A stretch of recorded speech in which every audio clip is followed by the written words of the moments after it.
ایک چھوٹی شہزادی اور ایک پری کی دوستی۔ ایک دفعہ کا ذکر ہے کہ دور کی ایک سلطنت میں سرافینا نام کی ایک شہزادی رہتی تھی۔ اس کی سوتیلی ماں ملکہ ایزابیلا اس کے فخر اور ظلم کے لیے جانا جاتا تھا۔ سرافینا نے دکھ سے بھری زندگی کو برداشت کیا کیونکہ اس کی سوتیلی ماں نے اس کے ساتھ نفرت کا سلوک کیا۔ ایک دن جب سیرافینا قلعے کے باغات میں گھوم رہی تھی تو وہ ایک چھپی ہوئی گلیڈ سے ٹھوکر کھا گئی۔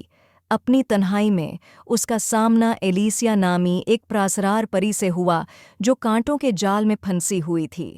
ہمدردی سے متاثر ہو کر سیرافینا نے پری کو آزاد کر دیا، جس نے شکر گزاری کے ساتھ اسے ایک خواہش پوری کرنے کی پیشکش کی۔ سرافینا نے اپنی آنکھوں میں آنسوؤں کے ساتھ اپنی سوتیلی ماں کے ظلم سے خوشی اور آزادی کی خواہش کی۔ ایلیسیا نے اپنی جادوئی طاقتوں کا استعمال کرتے ہوئے ایک ایسا جادو کیا جس نے سرافینا کے ارد گرد کے ماحول کو بدل دیا۔ اچانک ایک بار آداس قلعہ گرم جوشی اور مہربانی سے کھلا۔ ملکہ ایزابیلا سے ناواقف اس کی بادشاہی میں ایک تبدیلی واقع ہو رہی تھی۔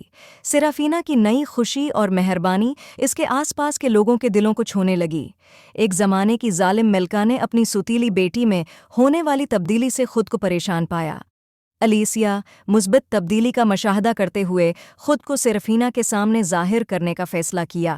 پری نے وضاحت کی کہ حقیقی خوشی اندر سے آتی ہے اور سرافینا کی مہربانی سیاہ ترین دلوں کو بھی بدلنے کی طاقت رکھتی ہے۔ اس حکمت سے متاثر ہو کر سرافینا نے قلعے میں روشنی کے مینار کے طور پر اپنے کردار کو قبول کیا۔ جیسے جیسے دن گزرتے گئے، ملکہ ایزابیلا کا دل نرم ہوتا گیا، سرافینا سے پھیلنے والی مہربانی سے متاثر ہوا۔ ایک زمانے کا جابرانہ ماحول اٹھنا شروع ہوا اور بادشاہی پر ہم آہنگی کا احساس بس گیا۔